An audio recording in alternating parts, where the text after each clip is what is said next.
Hi friends, ನಾವಿವತ್ತು ಜಯನಗರ್ ಬಂದಿದ್ವಿ. ಒಂದು ಒಳ್ಳೆ ಫ್ರೆಶ್ ಸ್ಟಾರ್ಟ್ ಇರಲಿ ಅಂತ ಮ್ಯಾಂಗೋ ಜ್ಯೂಸ್ ತೊಗೊಂಡು ಕುಡಿದು ಹಾಗೆ ಸ್ಟ್ರೀಟ್ ಶಾಪಿಂಗ್ ಬಂದ್ವಿ. ಸ್ಟ್ರೀಟ್ ಶಾಪಿಂಗಲ್ಲಿ ನಮಗೆ ನೋಡಿದ್ವಿ ತುಂಬ ಕ್ಲೋತ್ಸು. ನಮ್ಗೆ ಅದರಲ್ಲಿ ಒಂದು ಕುರ್ತಾ ಇಷ್ಟ ಆಯಿತು, ತೊಗೊಂಡು ಹಾಗೆ ದೀಪಾ ಕ್ರಿಯೇಷನ್ಸ್ಗೆ ಬಂದ್ವಿ. ದೀಪಾ ಕ್ರಿಯೇಷನ್ಸಲ್ಲಿ ನಿಮಗೆ ಕಾಟನ್ ಕ್ಲೋತ್, ರಯಾನ್ ಕ್ಲೋತ್ ಸಿಗುತ್ತೆ. ಸೊ ಇಲ್ಲಿ ರೇಂಜ್ ಬಂದು 1000 ಮೇಲೆ ಇರುತ್ತೆ, ಬಟ್ ಕ್ವಾಲಿಟಿ ವೈಸ್ ತುಂಬ ಚೆನ್ನಾಗಿತ್ತು. ಸೊ ನಾವು ಅಲ್ಲೂ ಎಲ್ಲ ನೋಡಿ ತುಂಬ ಕ್ಲೋತ್ಸ್ ಎಲ್ಲ ನೋಡಿ ನಮ್ಗೆ ಯಾವ್ದು ಇಷ್ಟ ಆಯಿತು ಅದು ತೊಗೊಂಡು ಹಾಗೆ ಊಟದ ಟೈಮ್ ಆಗಿತ್ತು, ಹೊರಟ್ವಿ ಅಲ್ಲಿಂದ. ನಮ್ಮ ಫೇವ್ರೆಟ್ ಮೆಕ್ಡೊನಾಲ್ಡ್ಸಿಗೆ ಬಂದು cheesy fries, burger, milk shake, ice cream ಎಲ್ಲ ತಿಂದು ಅಲ್ಲೇ ಒಂದು ಸ್ವಲ್ಪ ಹೊತ್ತು ಹರಟೆ ಹೊಡ್ಕೊಂಡು ಮಾತಾಡ್ಕೊಂಡು ಕೂತಿದ್ವಿ. ನೆಕ್ಸ್ಟ್ ಎಲ್ಲೋಗೋದು ಅಂತ ಪ್ಲ್ಯಾನ್ ಮಾಡ್ತಾಯಿದ್ವಿ. ಹಾಗೆ ನಮ್ಮ ಅಕ್ಕನ ಮಗನ ಜೊತೆ ತರಲೆ ಮಾಡಿಕೊಂಡು ತಿಂದು ಮುಗಿಸಿ ಅಲ್ಲಿಂದ ನೆಕ್ಸ್ಟು ಹುಡುಗಿರಿಗೆಲ್ಲ ಆ್ಯಕ್ಸಸರೀಸ್ ಅಂದರೆ ತುಂಬ ಇಷ್ಟ. ಸೊ ನೆಕ್ಸ್ಟ್ ಹೋಗಿದ್ದೆ ನಾವು ಇಯರಿಂಗ್ಸ್ ಆ್ಯಕ್ಸಸರಿ ನೋಡೋಕ್ಕೆ. ಸೊ ಇಯರಿಂಗ್ಸ್ ಇಷ್ಟ ಆಯಿತು ನಮಗೆ.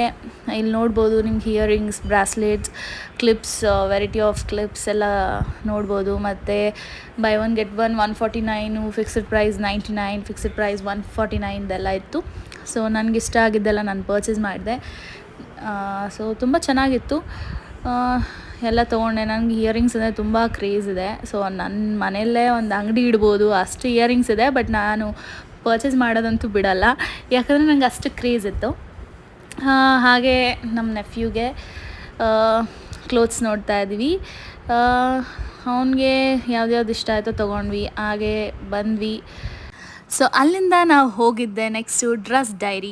ಸೊ ನಮ್ಮ ಅಕ್ಕಗೆ ಪಾರ್ಟಿ ವೇರ್ ಗೌನ್ಸ್ ಬೇಕಿತ್ತು. ಸೊ ಅಲ್ಲಿ ತುಂಬ ಚೆನ್ನಾಗಿದೆ ಅಂತ ಕೇಳ್ಪಟ್ಟಿದ್ವಿ. ಸೊ ಅಲ್ಲಿ ಹೋಗಿದ್ವಿ. ಆಮೇಲೆ ಅಲ್ಲಿ ತುಂಬ ಚೆಂದಾದ ಮಿರರ್ ಇತ್ತು. ಸೊ ಅಲ್ಲಿ ಒಂದು ಸೆಲ್ಫಿ ತೊಗೊಂಡು ಹಾಗೆ ಡ್ರೆಸ್ಸಸ್ ನೋಡೋಕ್ಕೆ ಸ್ಟಾರ್ಟ್ ಮಾಡಿದ್ವಿ. ಅಲ್ಲಿ ಒಳ್ಳೆ ಕಲೆಕ್ಷನ್ಸ್ ಇತ್ತು, ಕುರ್ತಾಸ್ ಇತ್ತು, ವೆಸ್ಟರ್ನ್ ವೇರ್ ಇತ್ತು, ಪಾರ್ಟಿ ವೇರ್ಸ್, ಎಲ್ಲ ಥರದ ಕಲೆಕ್ಷನ್ಸ್ ಇತ್ತು. ಸೊ ನಾವು ಡ್ರೆಸ್ ಡೈರಿಗೆ ಹೋಗಿದ್ವಿ. ತುಂಬ ಇಷ್ಟ ಆಯಿತು ನಮಗೆ. ಹಾಗೆ ಹೋಗಬೇಕಾದ್ರೆ ನಮಗೆ ಕಾಣಿಸಿದ್ದು ದೋಸೆ ಕ್ಯಾಂಪ್. ತುಂಬ ಜನ ತುಂಬಿದ್ರು. ಸೊ ನಮಗೂ ದೋಸೆ ತಿನ್ನಬೇಕು ಅಂತ ಆಸೆ ಆಗಿ ದೋಸೆ ಕ್ಯಾಂಪ್ಗೆ ಹೋಗಿ ಆರ್ಡ್ರ್ ಮಾಡಿ ವೆಯ್ಟ್ ಮಾಡಿ ನಮ್ಮ ಅಕ್ಕ ದೋಸೆ ತೊಗೊಬರ್ತಾ ಇದ್ದಾಳೆ. 2 ಪ್ಲೇಟ್ ದೋಸೆ. ಸೊ ತುಂಬ ಯಮ್ಮಿಯಾಗಿತ್ತು, ಚೆನ್ನಾಗಿತ್ತು. ಎಲ್ಲ ತಿಂದು ಖಾಲಿ ಮಾಡಿದ್ವಿ. ಆಮೇಲೆ ಮಸಾಲೆ ಪುರಿ ಆರ್ಡ್ರ್ ಮಾಡಿದ್ವಿ, ತಿಂದ್ವಿ. ಅದಾದಮೇಲೆ ಮನೆಗೆ ಟೈಮ್ ಆಯಿತು. ಸೊ ಹೊರಡ್ತಾ ಇದ್ದೀವಿ. ಬಾಯ್ ಬಾಯ್ ಗಾಯ್ಸ್.